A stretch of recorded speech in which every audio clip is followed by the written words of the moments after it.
Hey, this is the Nature Boy Rick Flair, and believe it or not, whether you like it or don't like it, learn to love it, because you have to listen to Wrestling is Real. It is the best thing going today. Woo! The worldwide leader of podcasting excellence, the king of podcasts radio network proudly presents The Wrestling is Real podcast, because wrestling needs us. And welcome to episode 775 of the Wrestling is Real podcast. This is King of Podcasts, and the website is wrestlingisreal.com. And as you know, every week I get on here on the bully pulpit, and we're talking a lot of WWE this week because we're going to talk about the title situation with the women's division. A lot of criticism going on with that. AEW getting ready to go and debut Collision coming up on Saturday. We also got to go ahead and talk about Forbidden Door that's coming up in about a week and a half or so. And then on top of that, there's a few other things I want to bring up. Impact Wrestling's Against All Odds pay-per-view on Sunday night. I didn't get, or Saturday night. Oh, Friday night, excuse me.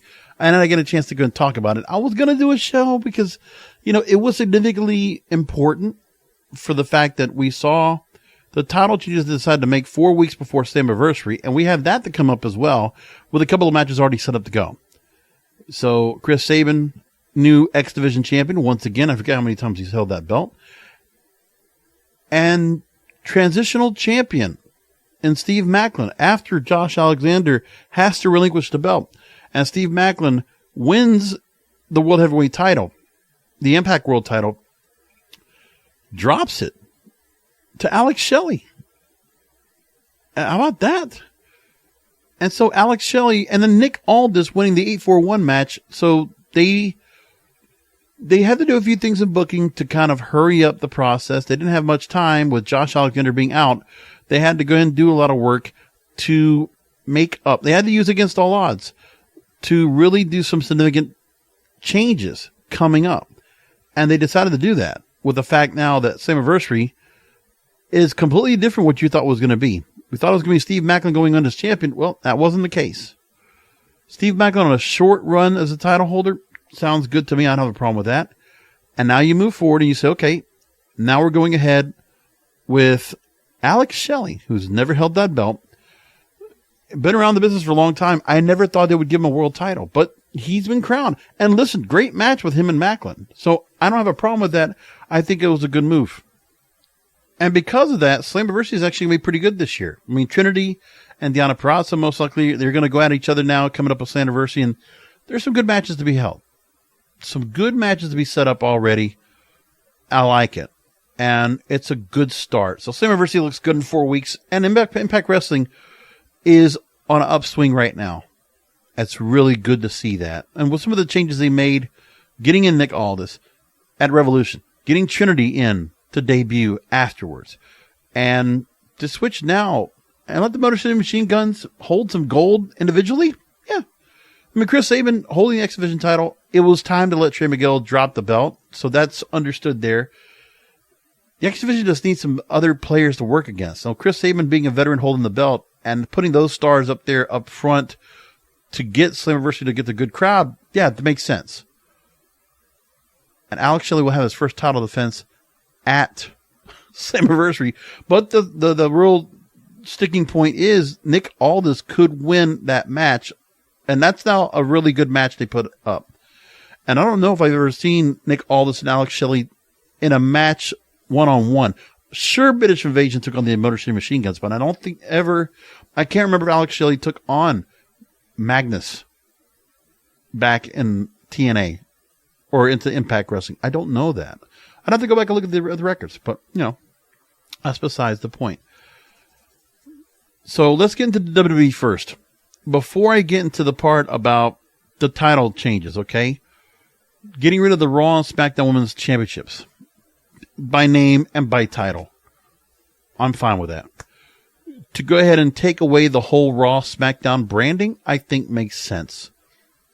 I mean, it's the same thing where, even though you might have something where, you know, the TNT, TBS champions are crowned over on AEW, this year, it's fine.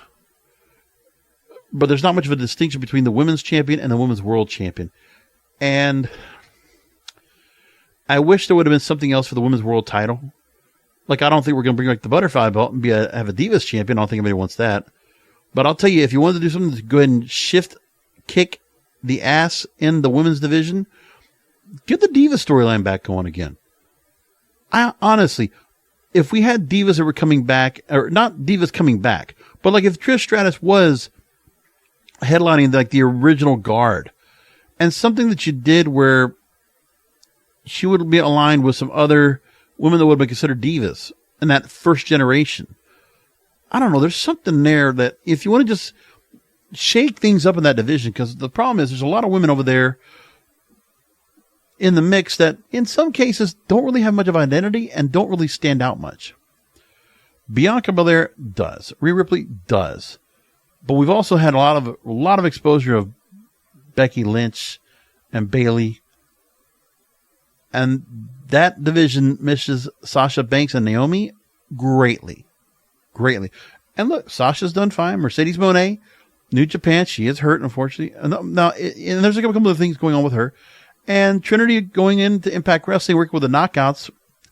As I say over and over, the Knockouts division just stands out. Don't get me wrong. Sky Blue and Tony Storm had a nice match tonight. But I'm not looking at Sky Blue to be a world champion? No. Women's champion? No, not right now. Way too soon. She's still green.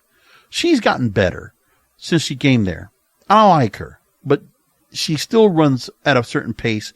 And that's the thing. Like, she can make certain moves, but I still feel like she kind of has a little bit of a flow that she really can't work her way through the ring. And I want her to do better. I like her. I do. I follow her on Instagram. So, like, why not, huh? Now, the Impact Knockouts division still stands out. With Trinity, Deonna, even with Jordan Grace on the way out, I mean, you still got Tasha Steelz. Giselle Shaw is doing really well.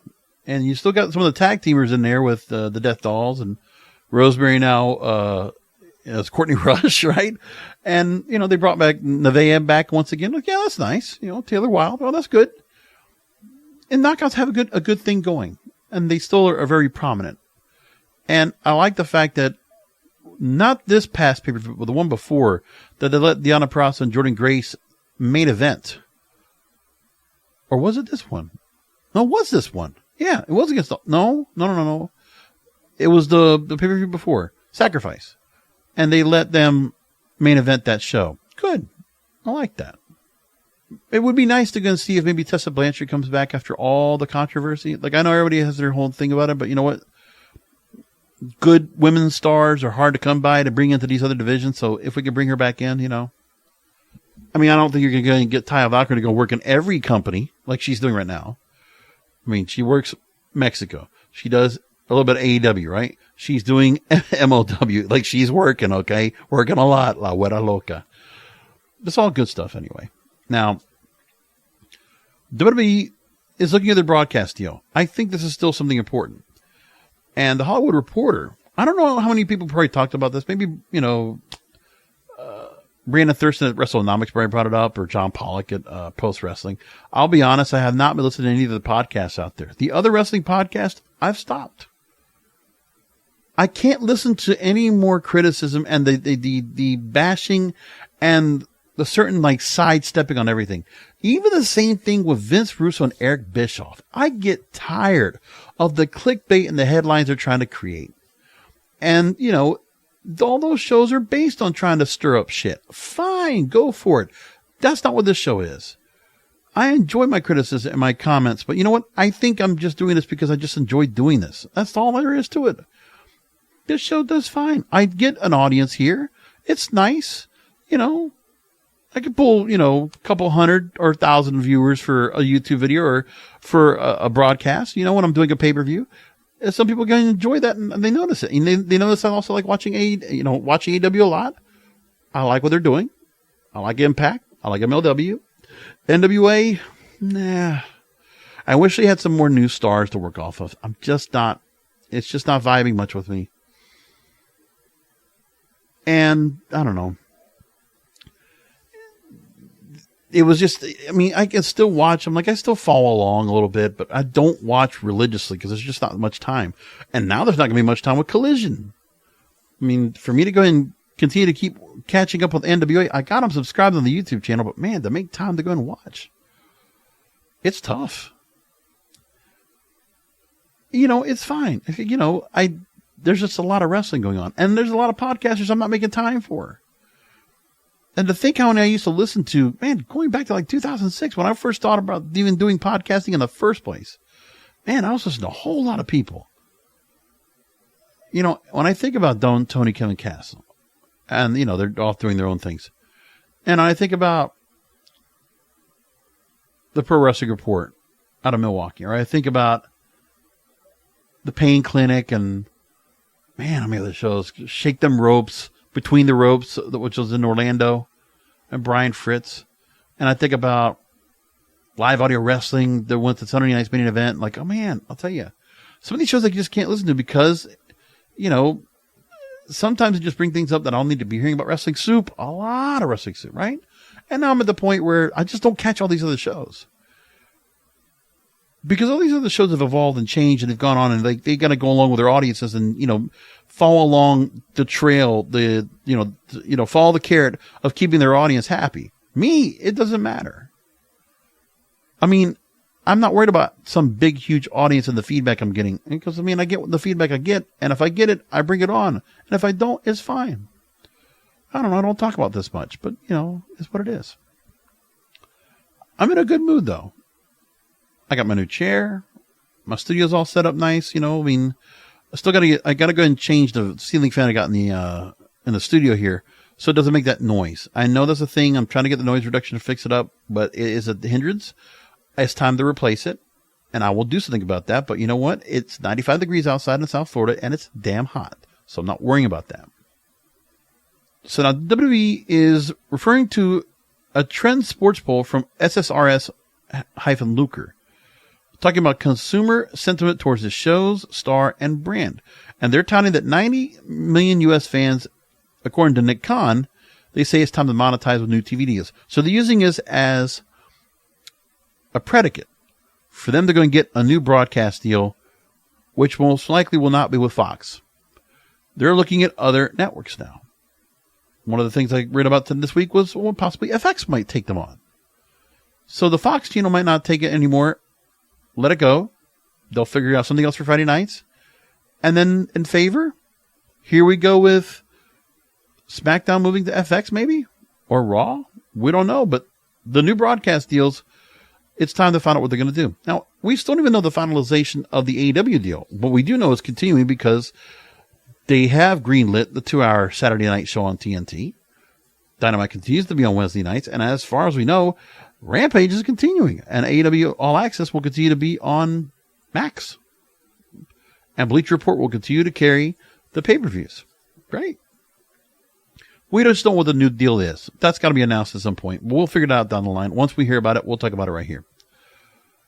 So now WWE is in the halfway point of closing their deal with Endeavor, and they're touting positive TV ratings trends, strong ticket sales for live events because the ticket sales have been good, especially on the pay-per-views. Listen to the crowd response you're getting, man. Bloodline, Judgment Day, Seth Rollins, Cody Rhodes, not in that particular order, it's all working out. A lot of reasons for people to go to the shows. Is it completely great, all 2 and 3 hours of SmackDown and Raw? Not really. That's okay. They have interesting things. I think they could still do more to entertain instead of just worrying about certain things that will keep people to, watch between the corners.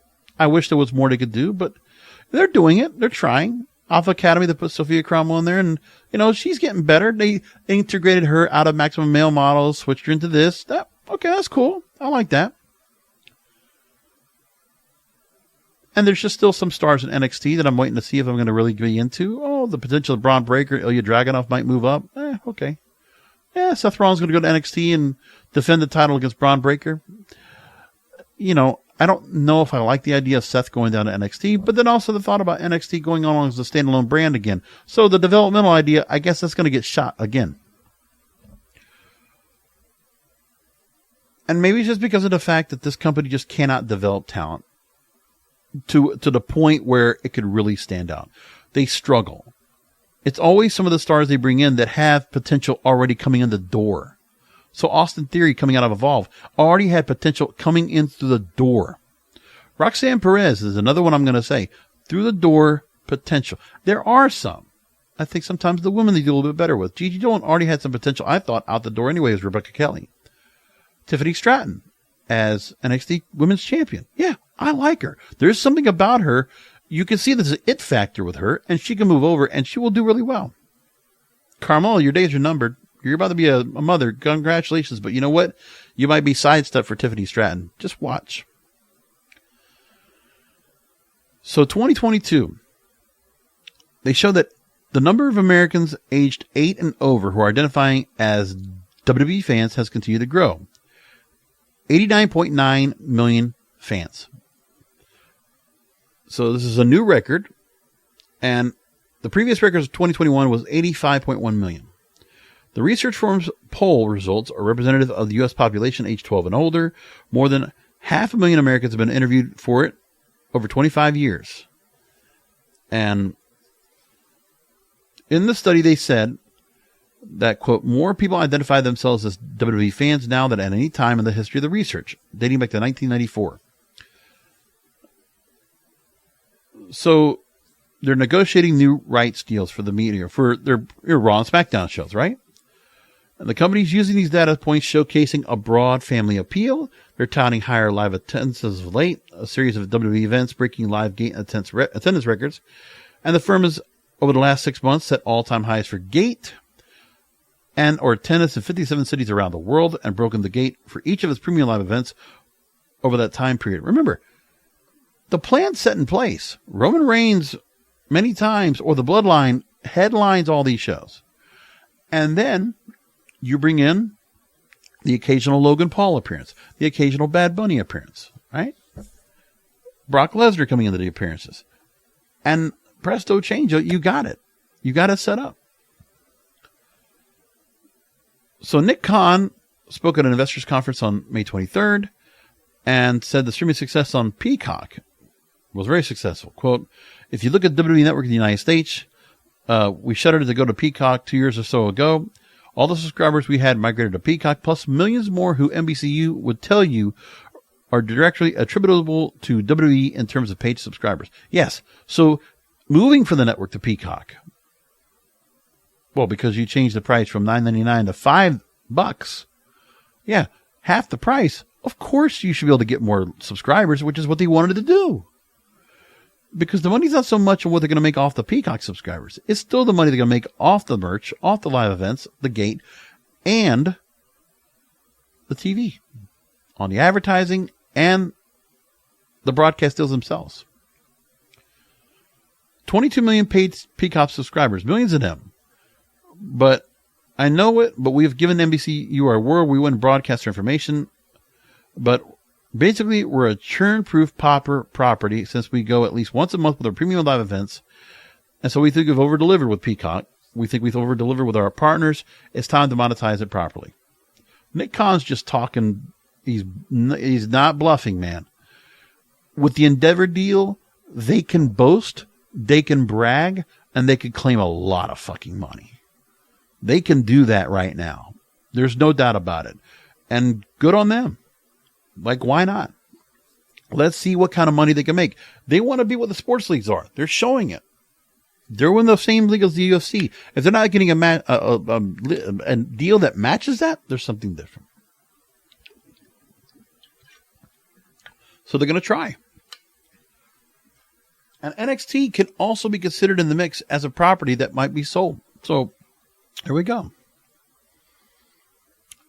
We followed the NBA's playbook 5 years ago and not wanting to have one exclusive partner for Raw and SmackDown. Split them into 2 ways. Smart. Absolutely smart. I think it's worked out for them too, because it is a bit of an audience change. I think Fox has brought them a lot of exposure. Being on all the sports programming, USA couldn't do that. Sci-Fi couldn't do that. And then we move along here, and NXT can be of interest to various players. He thinks, well, this can be valuable. When the pandemic hit, NBC Universal USA needed content, and we don't miss a week of production. So we went with Tuesday night NXT on USA. NXT ratings are also trending up. Yeah, you get about close to 600,000 viewers every week, which is pretty good for them. It's going in the right direction. We think NXT has the viability to be its own standalone brand instead of just being a developmental system. So here we go. I bet you Triple H loves that. So Nick Khan wants to make it a standalone again. So NXT and the fans, the diehards already out there, and the podcasting brethren out there, I'm sure they're going to love that point that NXT is going to go ahead and, start looking like what it was in 2019, the black and gold brand. They're already allowing it to happen. So Nick Khan's going along with Triple H's vision on a lot of different things. So you can see the superstars on Raw and SmackDown, the NXT, while their young talent develops there. Once we get all that situated, then we will look at the other nights of the week to develop new content as well. But I think what they're doing is, what you're seeing right now,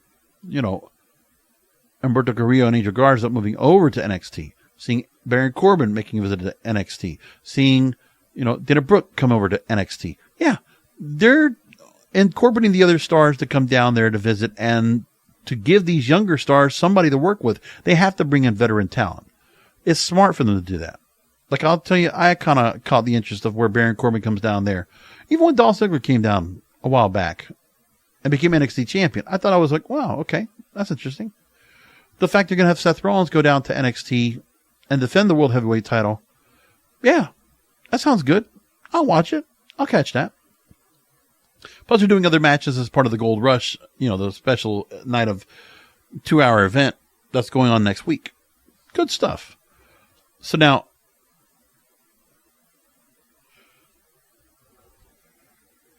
Vince McMahon, Triple H, Nick Khan, all said to remain in key roles with UFC and Endeavor. Like, everything's all being set up right now. And Nick Khan talking a big game. And that, using those stats right there, the Endeavor deal itself. And for the most part, I think they've done really good with all the setup. Look, their programming is pretty stable right now. They're not hurting on ratings too much. Listen, Raw hurt in ratings on Monday night because they did have to deal with the NBA Finals, which was expected to be the last game because the Heat were not going to go past Game 5. I didn't believe that either. I thought the Nuggets going back to Denver, kind of a bit of a shoe-in. I bet you Vegas pretty much felt the same way. Yeah, the Heat didn't have a chance. And, Jimmy Butler did a good job. Hey, Cinderella run, undrafted players. Oh, Eric Spoelstra can't hear that. But you know what? That's what happened. And the Nuggets won. And that's what took up most of the audience that probably would have watched Raw, which is why they didn't get 1.8 million viewers. They got more to 1.5, 1.6. That's okay. Now they get a couple of months before Monday Night Football comes in, and will also take a hit on their ratings.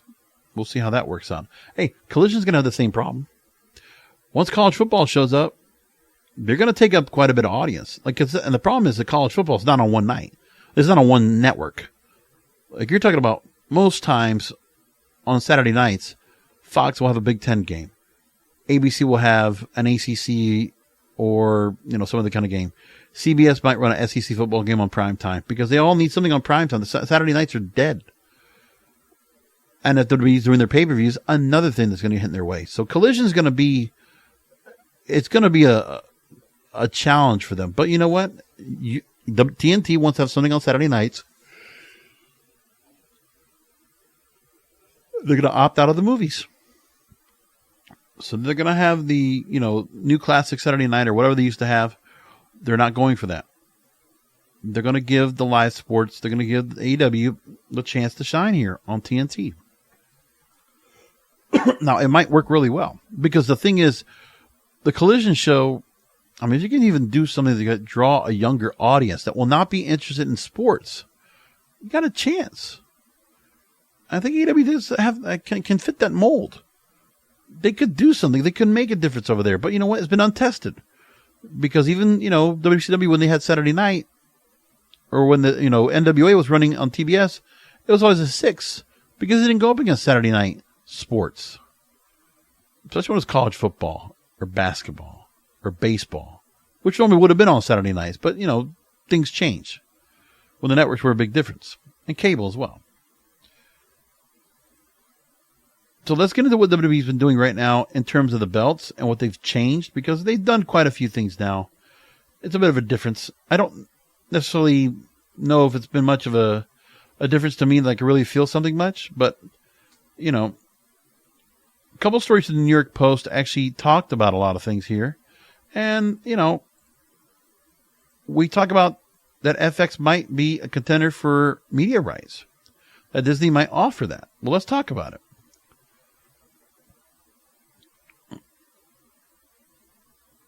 So at the moment, I'm going to take from Andrew Marchand, who wrote for New York Post, and he writes a story about what's going on with the WWE when it comes to why FX is a contender for the broadcast rights. So let's get into it here.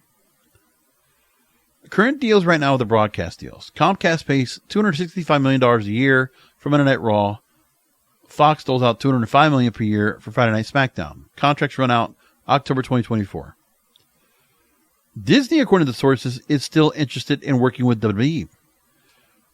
The other replacement would be not ESPN, but FX. Now, Peacock is not in the broadcasting deals coming up now. Not until March 2026 or after WrestleMania 42.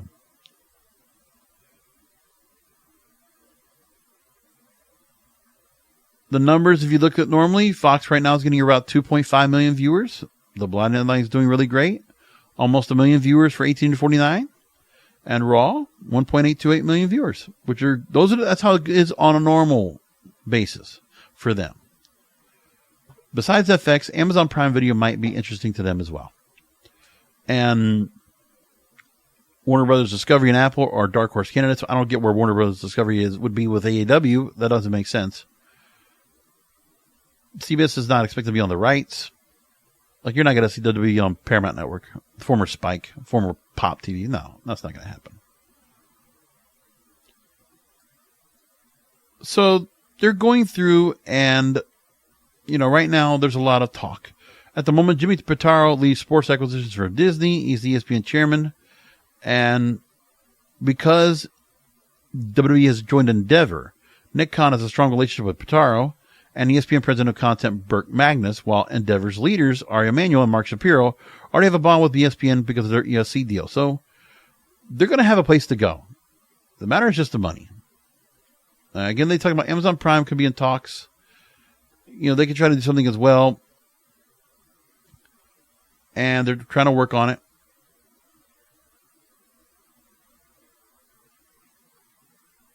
But we'll see what they do. We'll see what the plan is going to be. Now, let's go ahead and move into the mix here and talk about the women's division and the issues that are going on right now. Another New York Post story. Ronda Rousey has not been saying much. But, you know, ever since she dropped the belt to Liv Morgan, she's really been not in any spotlight at all. Like, she's not being positioned as the baddest woman on the planet or even really being strong. Like, they really have not had much for her to do, except pair with Shayna Baszler and start running roughshod on people and eventually winning the women's tag team titles. Okay. Now, Ronda Rousey becoming women's tag team champion for the first time, she issued an open challenge to the company. She won a fatal four-way match to become champions. This is back, 3 weeks ago. You remember about that. So, in the New York Post, Rousey was pointed to pick out that none of these teams are on the level with herself and Baszler. Doesn't see much formidable competition on the horizon. Now, this is, of course, a work, but it's partly a shoot. So she says, well, the lack of competition is really the problem. I mean, we want to be the most active champions out there. I want to be able to defend this title every week and even twice a week on both SmackDown and Raw. But with how dismally shallow the women's division is right now, there's not enough women around here to keep us busy for a month.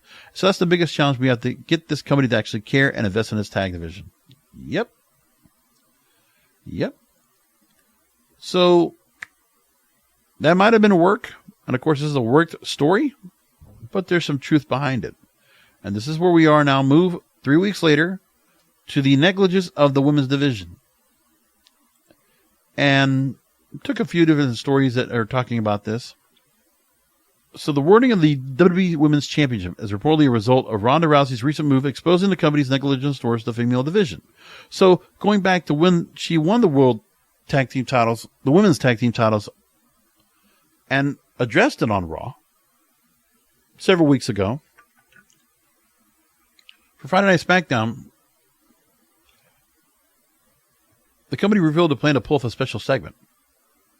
So, the new belt introduced to Asuka the Women's Championship, and Rhea Ripley on Monday night was awarded the new WWE Women's World Championship.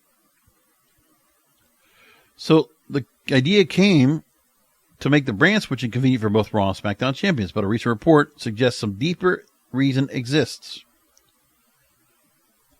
The creative decision materialized after Ronda Rousey cleared her stance on moving to the tag team division months ago following her SmackDown title loss. She jumped ship to the tag team scenario alongside Shayna Baszler, and then she criticized the poor handling of the women's division. So like I said, 3 weeks ago, that's what she said, and look where we are today. Action being done. It's all correlated. A recent report suggests WWE giving thought to some big changes, and Fightful reports the wording on this, the Women's Championship was intentional and clarity on it will be provided tonight. And the decision to have that happen occurred after Ronda Rousey made it clear she would rather compete in the tag team division. Bam. When Ronda's responding that way, listen, she's making her money, but she wants to be noticed. She wants to, her star, her exposure needs to be important. She needs to have her ego stroked. Okay. She's still, no matter what, outside of the WWE, she's still one of the most prominent UFC women's fighters there ever is. I mean, Dan, with Amanda Nunes actually retiring last week, you would think that Ronda Rousey might even come out of retirement to go ahead and come back out and fight for the bantamweight belt. Who knows? Now, to the point where Baszler and Rousey are now going to defend. They're going to go ahead and have a tag team unification match next Friday on SmackDown against the NXT Women's Tag Team Champions Aladana Alba Fire, because they have nothing else to do. So take the other Women's Tag Team Champions and make them do something. And they're even starting to kind of, they're even trying to go ahead and start pushing up tag teams already. Like they put Katana Chance and Kaden Carter. They already put them up, right? They already moved them up to the main roster because, as Ronda Rousey's directive, we would need some tag teams. Bayley with Io Sky, that's another one. And they have to set some other ones up. So that's their plan. Ronda Rousey wants to be able to do this tag team division, but she wants it to matter. She doesn't want to sit like this. You know what? I believe she saw the way that Sasha Banks and Naomi were treated and said, look at what they did with them with the tag team titles. They meant nothing. So Ronda Rousey wants to have a legitimate tag team division with her and Shayna running roughshod. Yeah, that's a good creative decision. Like, let's get some stars in here and create some tag teams with some potential, pairings that we might see the break up and then see something come of them. Like, that's actually a pretty smart decision. I kind of like that.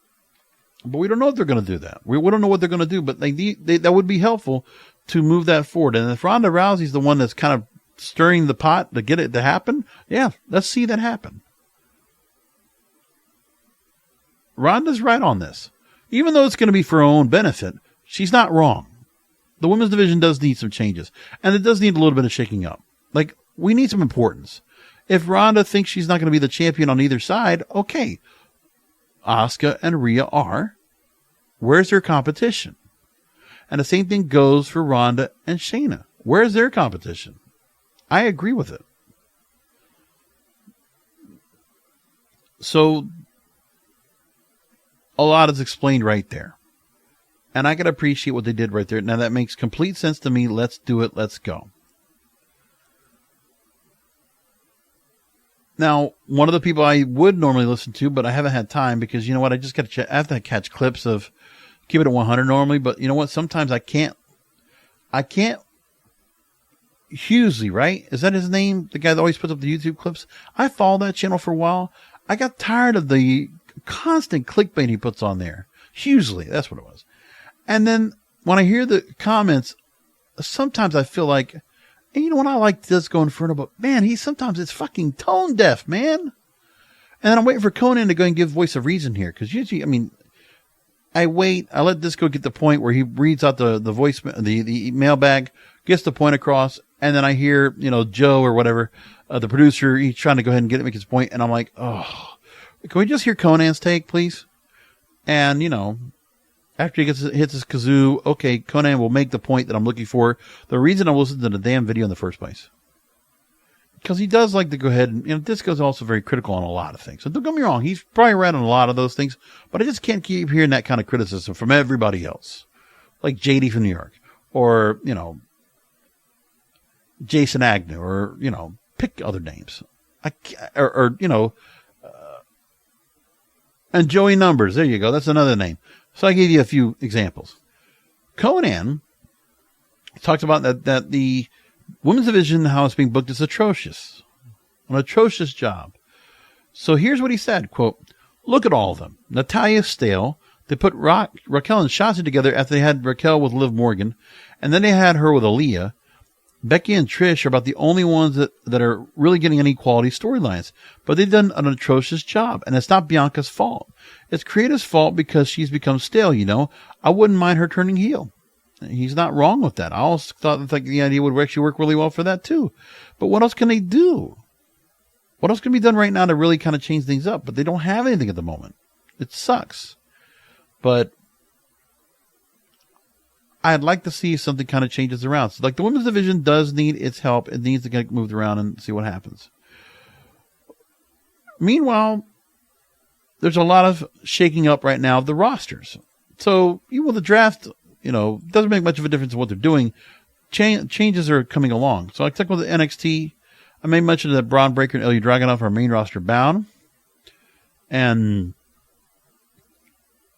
we'll see what goes on with that. Hashtag BWE is actually making that report. That's being brought up. And that there are stars going back to NXT. That's what we talked about with Garza and Carrillo. They moved back down. And then the tag team division getting overhauled.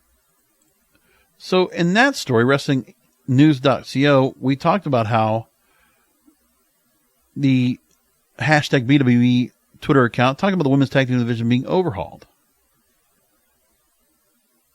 Plans are still unknown, but we have to wait and see what they're going to do anyway. The reason where Zoe Stark is now being brought into the fold and now moving a little bit forward. Okay, well, let's see what goes on with that. With tag teams, now they're looking at DIY being reteamed together. That might even work out too. That might be a plan to come up pretty soon. Okay. They might figure all that out.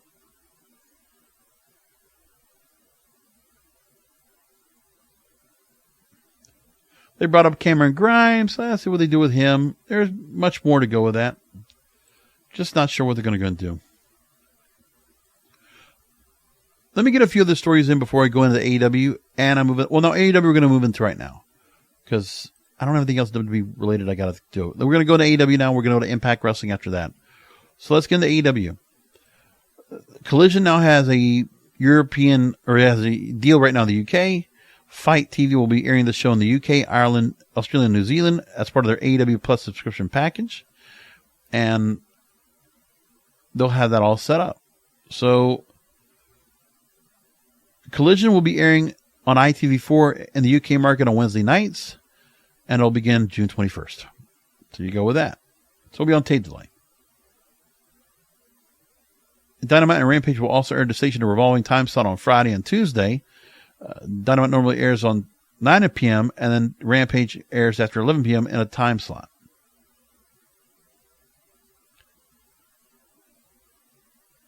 And if you want to watch Collision in Canada, you have to watch it on the TSN Plus app. Just keep that in mind. Now, there's been some talk with AEW now that Collision's here. Of course, there's that WWE mentality that comes across with the IWC. Well, let's just go ahead and make a brand split. Even Andrade El Idolo even pushed that and says that Collision should have separate championships. So he was on the Please Steal Our Ideas podcast, and he talked about, he's back from injury and separate rosters. When he was asked about that, he says, quote, "I don't know yet, but I hope separate. I hope AEW makes a new title, maybe separate the brands like it's another company. I hope that Dynamite, the roster in town, Collision, this new brand AEW, I wish separate. I don't know yet."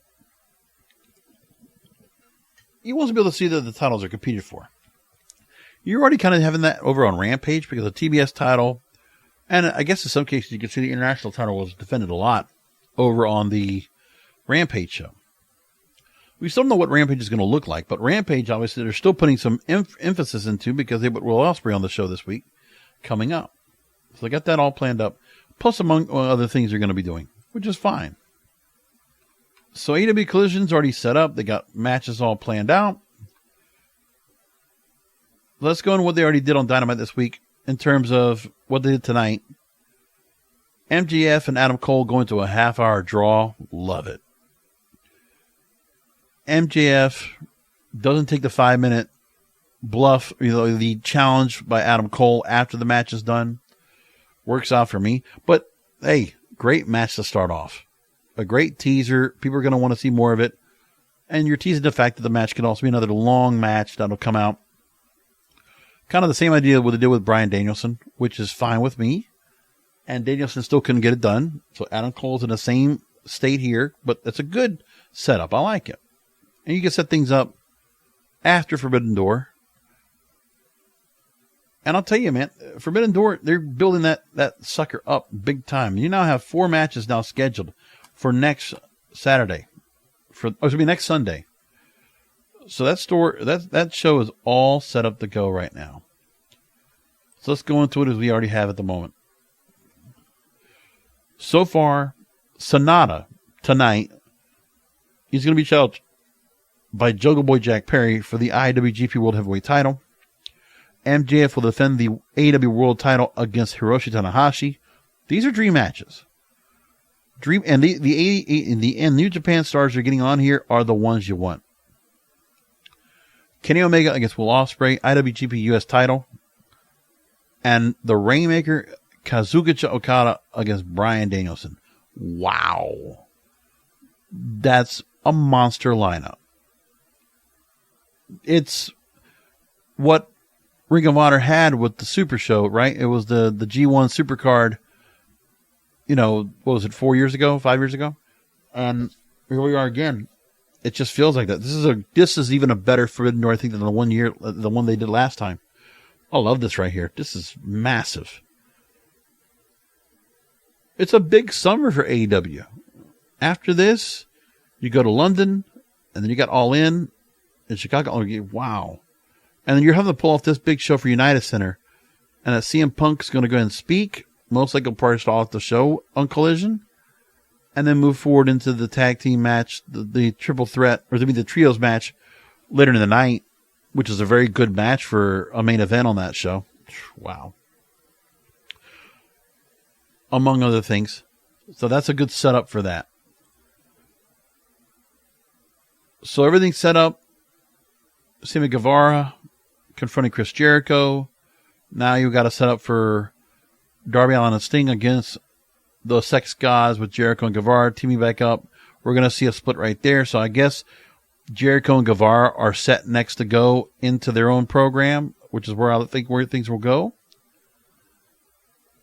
Wardlow is still strong as a TNT champion, even with the JAS coming out to interfere. Christian said Luchasaurus is going to accept the challenge against Wardlow for Collision. And Arn Anderson got bloodied up, so Arn will not be at ringside to accompany Wardlow. All setting up for Forbidden Door as well. You got Tanahashi speaking, you got Sonata speaking. Good stuff. Zack Sabre Jr. challenge Orange Cassidy at the Forbidden Door. And then Shibata and Cassidy now are being set up. So next week, Cassidy issued a challenge for... Yeah, he's setting up to go and go against Shibata. And then Sabre and Garcia will take on each other next week on Dynamite. So yeah, that'll be a good setup too. Katsuyori Shibata. There you go. Good stuff all together. Storm and Blue. That was a fine match. There was no problem there. And then you set things up with Eddie Kingston coming back.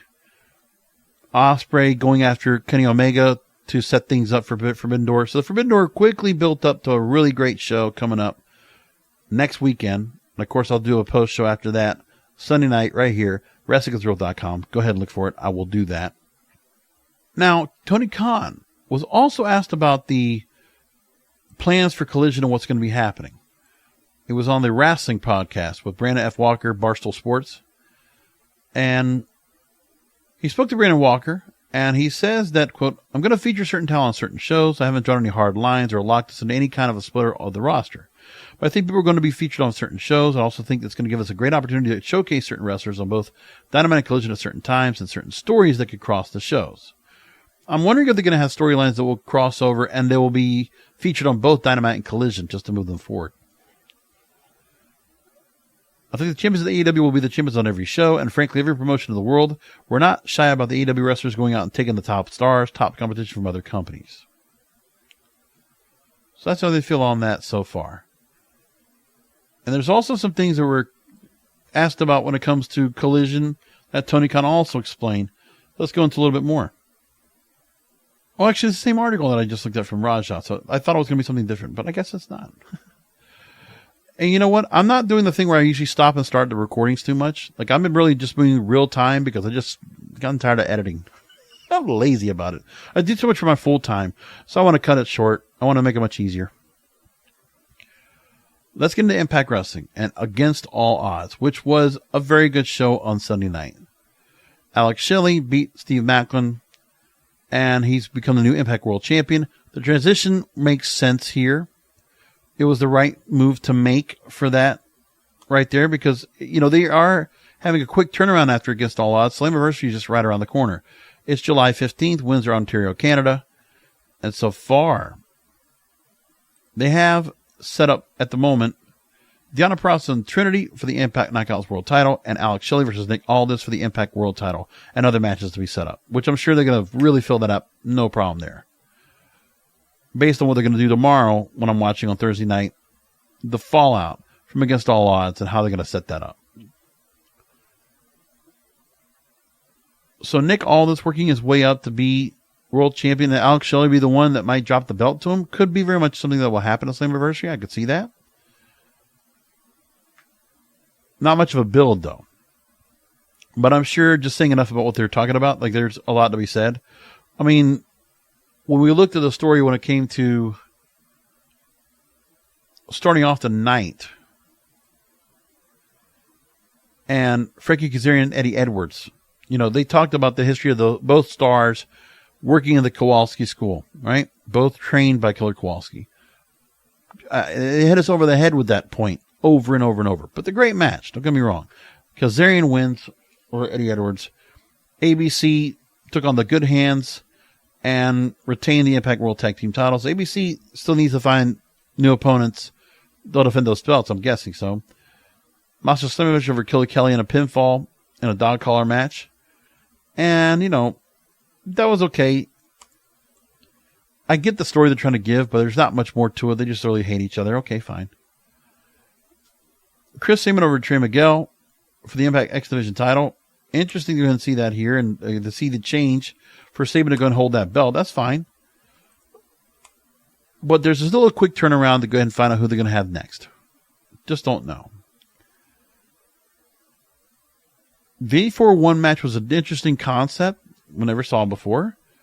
And first off, it was Bully Ray, Heath, Jonathan Gresham, Nick Aldis winning over Mike Bailey, Moose, PCO, and Rich Swann. The right team probably won. Seeing Bully Ray, Gresham, or Nick Aldis going after the world title makes sense to me. Moose, it sounds like it might be on the way out. And who knows where he's going to go. Interesting. Actually, I also read a thing about EJ and Duka also might be AEW bound. I read something about that too. I understand. He's going to move along to other places. That's okay. MLW is doing okay. They got Hammerstone and Hammerstone and Kane set up. And Jacob Fatu will have his set up match. You got Johnny Hennigan over there as National Openweight Champion. There's a lot of good things going on over there. That show's hitting pretty good right now. I like it. Dummy XO will go up against Taya Valkyrie for the women's title. And so we'll see how that all works out. They got some matches all set up. We'll talk about that too. There's a lot of stuff coming up. July's going to be packed. So IOVE, it's good to see Jake Chris back up and healthy again and sober. That's great for him. And I like the OVE against the design. I actually like that kind of dynamic. We can go see more of that. I think that would be good. We're going to continue that if you want going forward. So for Money in the Bank, they have done their qualifiers. And at the moment, Ricochet, Shinsuke Nakamura, LA Knight, Santos Escobar, Butch, and Damian Priest have all made it into the Money in the Bank ladder match. So that's who you got. So if you have to look at the inside favorites, I'm going to probably say LA Knight first, followed by Damian Priest. If they're already setting up Judgment Day, they have a bit of a rift already. Dom and Rhea are already set to go their own ways. And I think with Damian Priest winning the briefcase, I think that also creates a stir-up because Finn Balor most likely will lose to Seth Rollins for the World Heavyweight title. And that will be a stir. And then seeing Damian Priest win the briefcase, the Judgment Day are at odds. That's a good storyline to me. So I take Ricochet, Nakamura, Santos Escobar, no. Butch, no. I'll take LA Knight or Damian Priest. Those are the two people I think are legitimately believable to win the briefcase. And the women's Money in the Bank ladder match, Zelina Vega, Zoe Stark, Becky Lynch, Io Sky, and Bayley. I'm going to say Becky Lynch. She's probably not going to take much time to cash in that belt at some point.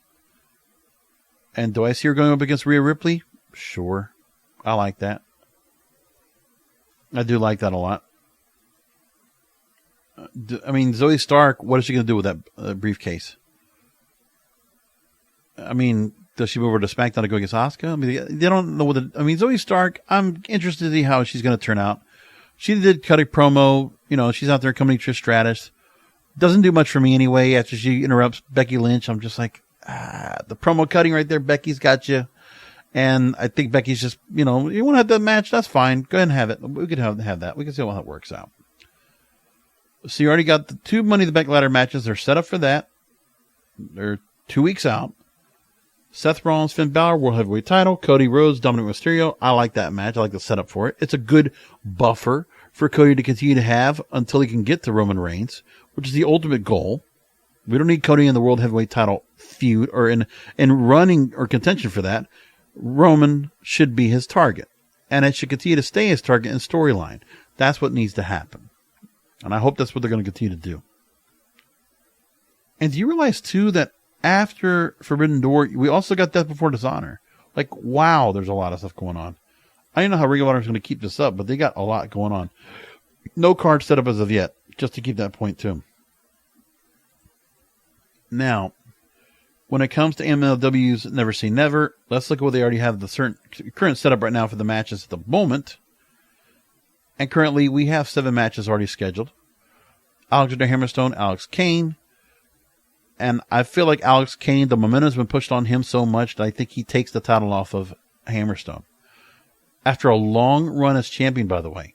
I forget how long he's been holding that belt, but he's held the belt right now.